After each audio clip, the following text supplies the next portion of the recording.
Hello everyone. In this video I am going to break some myths about some foods. जैसे कि आजकल हमारे health practitioners बोलते हैं कि हमें विनेगर ऐड करना है और दही खाओ या फिर गर्म पानी पियो, है ना। ऐसी ऐसी चीज़ें वो हमें बता रहे हैं। तो क्या ये सच में हमारे लिए हेल्पफुल हैं या ये किन डिजीज़ में हेल्पफुल है और किस में नहीं है, इस वीडियो में हम बात करेंगे। तो लास्ट तक बने रहें और पूरा वीडियो देखें।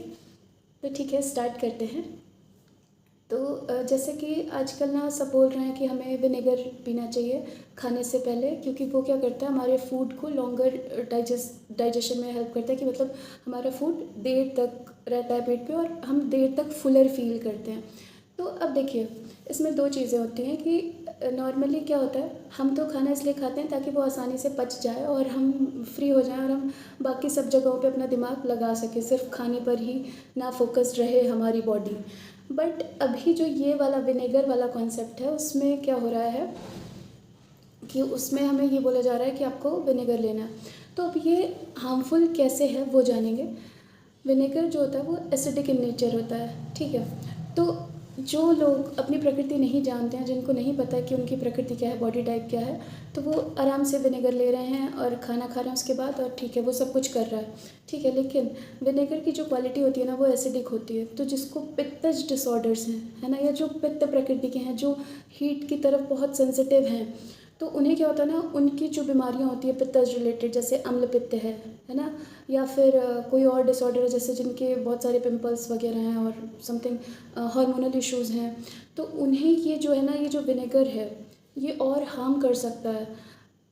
आपकी हड्डियों को नुकसान हो सकता है, या फिर आपके टूथ में इरोजन देख सकते हैं आप। तो ये सब चीज़ें हो सकती हैं। तो आपकी जो हेल्थ कंडीशन है ना, उसके अकॉर्डिंग आपको ये यूज़ करना है। आयुर्वेदा क्या कहता है, आयुर्वेदा कहता है कि आपका डाइजेशन प्रॉपर होना चाहिए। पर आप सोचो, विनेगर क्या कह रहा है, विनेगर तो ये कह रहा है कि आपका डाइजेशन देर में करेंगे हम, है ना। तो ये बिल्कुल उल्टा कॉन्सेप्ट है। अगर आपको अपना डाइजेशन, लोग गोलियां खा रहे हैं कि उनका डाइजेशन प्रॉपर हो, और हम विनेगर पी रहे हैं ताकि हमारा डाइजेशन ना हो, सिर्फ इसलिए कि हम फुलर फील करें। अगर आपको फुलर फील करना है तो आप ऐसी चीज़ें खाइए कि जिससे वो लॉन्ग लॉन्ग टाइम में डाइजेस्ट हो और हम तब भी फुल फील करें, है ना। जैसे कि जौ हो गया, ये सब आप अपने डाइट में शामिल करके फुलर फील कर सकते हैं। प्लस ये सबके लिए कॉन्सेप्ट अप्लाई नहीं है। कुछ लोग इसको अप्लाई कर सकते हैं जिनको पित्तज डिसऑर्डर नहीं है, जो वात कफ प्रकृति के हैं, है ना। तो वो एक अलग कॉन्सेप्ट है। तो इसके लिए आपको अपनी प्रकृति जाननी होगी। मैं ये नहीं कह रही हूँ कि अगर आप विनेगर पी रहे हो तो अपनी डाइट से हटाओ, आप अपनी प्रकृति जानो तब ऐड करो। क्योंकि अगर आपको कोई हेल्थ कंडीशन है तो आप नोटिस करना, वो ख़राब हो सकती है और वर्स्ट हो सकती है with the use of vinegar.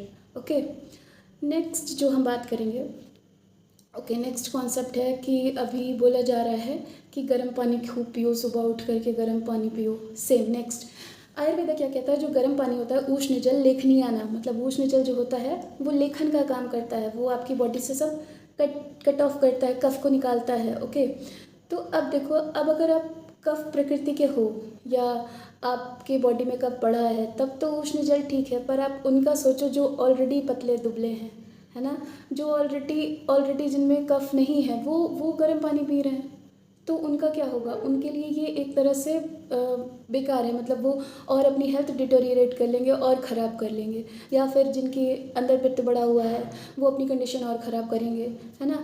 तो ऐसी कंडीशंस में ना आपको उष्ण जल का सेवन नहीं करना है। बहुत अगर करना भी पड़े तो आप बिल्कुल गुनगुना पानी यूज़ करिए। और उष्ण जल का प्रयोग आप तभी करें जब आपको वात कफ रिलेटेड डिसऑर्डर हो, या फिर वात कफ प्रकृति के आप नेचुरली हों, तो आप उष्ण जल ले सकते हैं। बट आपका पित्त हमेशा बढ़ा रहता है, हमेशा आपको फील होता है कि जो है मुंह तक आपके अम्ल खट्टापन आता है, तो ये उस कंडीशन में आपको फ़ायदा नहीं करेगा, और बल्कि आपकी कंडीशन और ख़राब हो सकती है। आयुर्वेद कहता है ना, सामान्यम सर्वदा सर्वभावनाम सामान्य वृद्धि कारण, मतलब सामान्य से सामान्य की वृद्धि होती है ना। अगर आप गर्म चीज़ लोगे तो आपकी बॉडी में उष्णता बढ़ेगी, अगर आप ठंडी चीज़ लोगे तो शीतलता बढ़ेगी। तो ये पूरा बिल्कुल सच सच है। अगर आप ऐसा फील कर सकते हो। अभी ये तो बात हो गई उष्ण जल की कि आपको नहीं लेना है। अगर आप इन सब चीज़ों से फेस कर रहे हो, पित्तज प्रॉब्लम्स हैं आपको, तो आपको ये नहीं यूज़ करना है, ठीक है।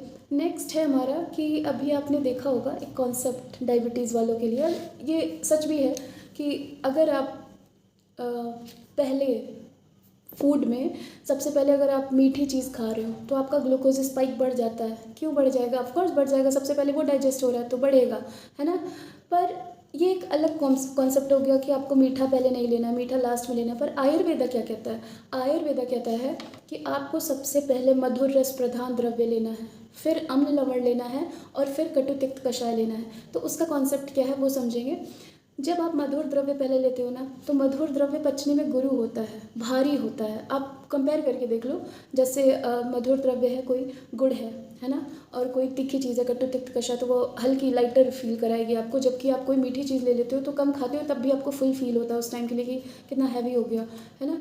तो वो जो होता है ना, मधुर द्रव्य सबसे पहले क्यों बोला गया है कि जब आप मधुर द्रव्य लेते हो तो आपके जो डाइजेस्टिव एंजाइम्स होते हैं, है ना, वो क्या होते हैं, वो एक लार्ज अमाउंट में सिक्रीट हो जाते हैं। क्योंकि उनको क्या पता चलता है कि इतना सारा खाना आ गया है, इतना सारा मीठा चीज़ आ गया है, तो हमें एक लार्ज अमाउंट में सिक्रीट होना है। तो जब वो लार्ज अमाउंट में सिक्रीट होते हैं तो उसके बाद जो हल्का खाना आता है जैसे अम्ल लवण पदार्थ या फिर कटु तिक्त कषाय पदार्थ, वो उसको ईजिली पचा लेते हैं। तो हमारा जो बॉडी वर्क कर रहा है ना, वो ईजिली डाइजेस्टेबल की तरफ जा रहा है कि जो चीज़ें जैसे हम ईजिली डाइजेस्ट कर लें उस तरफ मूव कर रहा है। पर हम उसे कंफ्यूज करते हैं कि पहले ये खाना है फिर वो खाना है और लास्ट में मीठा खाना है। तो वो क्या होता है ना, वो पचता नहीं है। तो जब पचता नहीं है और लास्ट में वो चीज़ें बनी रहती हैं तो वो ना आम क्रिएट करता है बॉडी में। आम मतलब अनडाइजेस्टेड फूड। आयुर्वेद में अनडाइजेस्टेड फूड को आम कहा गया है और फिर वो बीमारियां उत्पन्न करती हैं। अगर इसको दूसरी भाषा में बोलें जो मॉडर्न साइंस के अकॉर्डिंग, तो फ्री रेडिकल्स बॉडी में उत्पन्न करती हैं। तो वो एक चीज़ हो गई कि जो जिनको डायबिटीज़ है वो ऐसा करें। लेकिन अगर आप नहीं है ना डायबिटिक और ऐसा कुछ भी नहीं है तो आप उस चीज़ को फॉलो ना करें, वो बेहतर है। नहीं तो आपको डाइजेशन इश्यूज़ हो सकते हैं। और अगर आपको अपना डाइजेशन अच्छा रखना है तो हमेशा आपको यही फॉलो करना है कि पहले मीठी चीज़ खाओ, फिर अम्ल लवण खाओ और फिर कटु तिक्त कषाय एकदम लास्ट में खाना है आपको, ताकि आपका डाइजेशन अच्छा रहे। तो अगर आपका डाइजेशन नहीं अच्छा है तो आपको यही फॉलो करना है। वो नहीं, वो सबके लिए नहीं अप्लाइड है।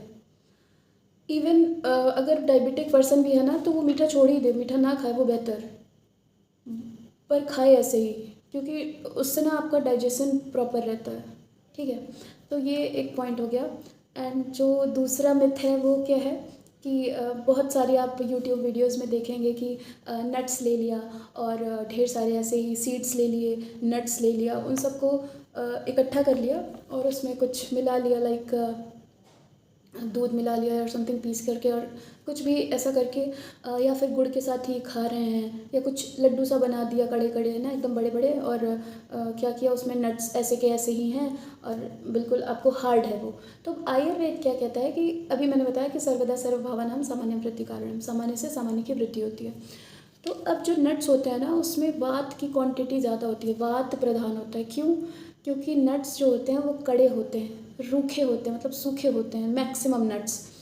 तो वात का जो गुण है, वायु का जो गुण है, आप देखोगे आप किसी भी चीज़ में जैसे खूब कहीं एयर इकट्ठी कर दो हार्ड प्रेस करके तो वो क्या होगा, बिल्कुल कड़ा हो जाएगा ना। तो वैसे ही जो नट्स होते हैं ना वो कड़े होते हैं। तो जब आप कड़ी चीज़ें खाते हैं तो वो वात की वृद्धि करते हैं आपकी बॉडी में। और जो मैक्सिमम डिजीज़ेस होती हैं ना उसमें वात इन्वॉल्व होता है। कोई भी ऐसी बीमारी नहीं होती जो बिना वात के ना हो। मैक्सिमम की बात कर रही हूँ मैं। वातज डिसऑर्डर्स आयुर्वेद में 80 बताए गए हैं। तो मैक्सिमम डिसऑर्डर्स जो हैं वहाँ पर वात का इन्वॉल्वमेंट होता है। आपको वात अपनी हमेशा बैलेंस करके रखनी है।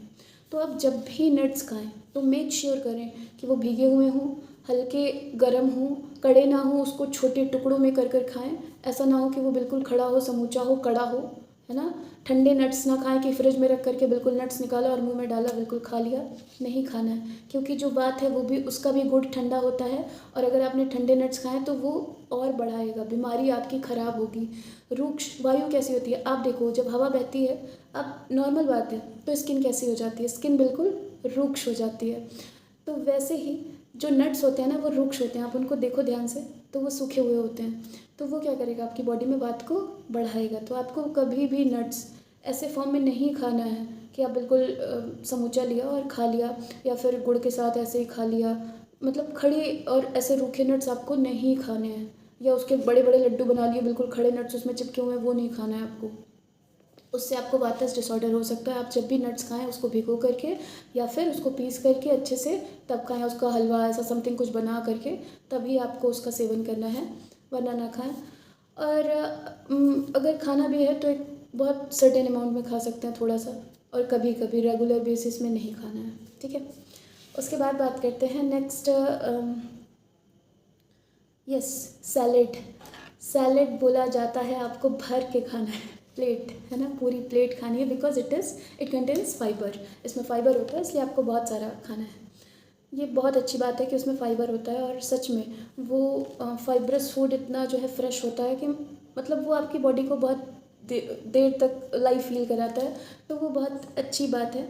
बट जिनको भी वातज डिसऑर्डर है, जैसे कि अर्थराइटिस हो गया, वातज पित्तज डिसऑर्डर समथिंग, तो उनको ना थोड़ा इस चीज़ में, या कोई ऐसी बीमारी हो जो बहुत फैल रही हो तेज़ी से, तो या पेन बहुत रहता हो, इन्फ्लेमेशन हो, तो उसमें ना आपको इस चीज़ से बचना है। सलाद से नहीं बचना है, सलाद को ऐसे काट के बिल्कुल कि ताज़ा भी काटा और खा लिया, उससे बचना है आपको ना। उसको रिफॉर्म करना है, क्योंकि उसमें भी बात का गुण बहुत बड़ा होता है। क्यों?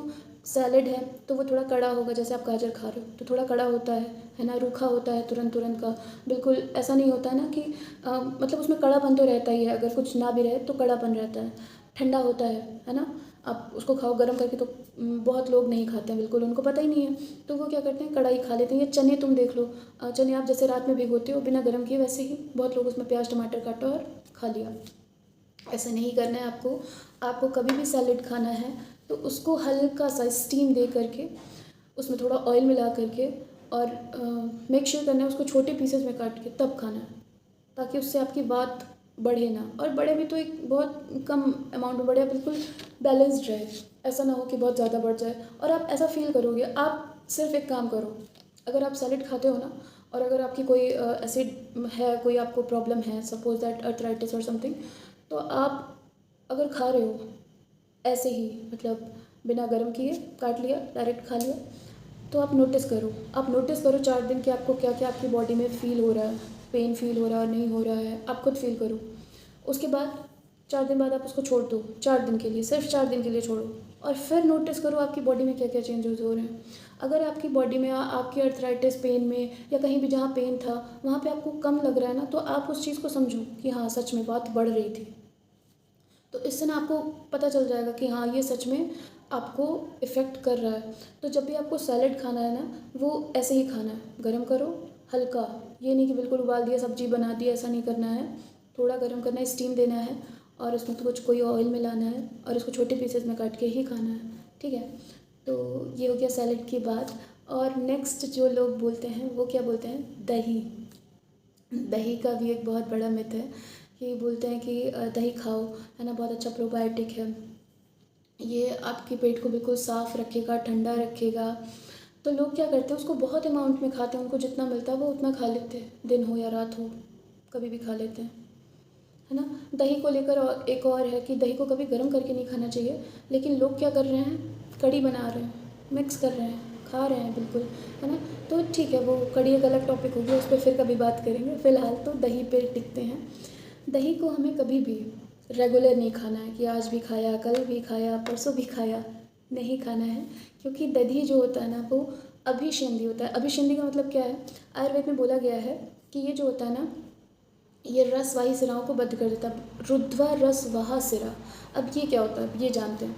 तो रुद्वा रसवाहा सिरा का मतलब होता है कि जो सिरा या जो वेन्स आपकी जो आपका फूड बना ना, उससे जो जूसेस निकले, उससे जो बेकार जूसेस निकले, वो सिराओं में घूम रहे हैं। अब उसको वो रोक देता है, दही जो होता है अभिसंधि होता है, उसको वो रोक देता है, उसको वो शरीर से बाहर नहीं निकलने देता है। तो मतलब ये प्रॉब्लम कहाँ करता है, डिटॉक्सिफिकेशन में, बॉडी के डिटॉक्सिफिकेशन में। सोचिए दही प्रॉब्लम क्रिएट कर रहा है, तो अब बॉडी कैसे साफ़ होगी, और जब साफ़ नहीं होगी तो बीमारियाँ होंगी, है ना, आम बनेगा आपकी बॉडी में।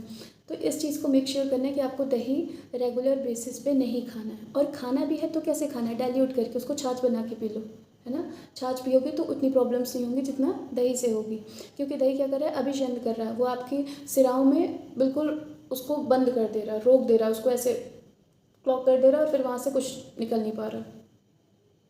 तो ये चीज़ें आपको समझनी होंगी, और दही आपको डेली नहीं खाना है, ठीक है। फिर यस, हो गया आज का इतना ही, और नेक्स्ट वीडियो में भी हम इसके बारे में बात करेंगे, और भी मिथ्स के बारे में बात करेंगे। तो आज के लिए इतना ही। आई होप आपको वीडियो यूज़फुल लगी होगी, और अगर यूज़फुल लगी है तो please like share and subscribe my channel. और जो ये मैंने बताया ना आपको, ये आपको अपनी लाइफ में फॉलो करके देखना है। और ये सच में बहुत कारगर है, क्योंकि इतनी वीडियोस हम लोग देखते हैं और हमें लगता है ये सही है वो सही है, हम सब कुछ अपनी बॉडी पे अप्लाई करना चाहते हैं, पर आपको सिर्फ और सिर्फ आयुर्वेद के हिसाब से ही चलना है। आप मत सोचो इतना, इधर उधर मत जाओ। आयुर्वेद में हमारे वो चीज़ें हैं जो आपको अब नहीं मिलेंगी। आयुर्वेद का वो नॉलेज अभी लोगों को जानने में बहुत टाइम लग जाएगा, तो आपके पास वो नॉलेज है। और अपनी प्रकृति को जाननी, ये बहुत बड़ी चीज़ है। लोग प्रकृति नहीं जानते, अपनी बॉडी का टाइप नहीं जानते हैं। अब खाने पीने से ये जो सारी वीडियोस हैं उनसे अपनी हेल्थ कंडीशन और वर्स कर ले रहे हैं, तो ऐसा हमें करने से बचना है। और आज की वीडियो में अंत तक बने रहने के लिए बहुत बहुत धन्यवाद। धन्यवाद। शुभ रात्रि।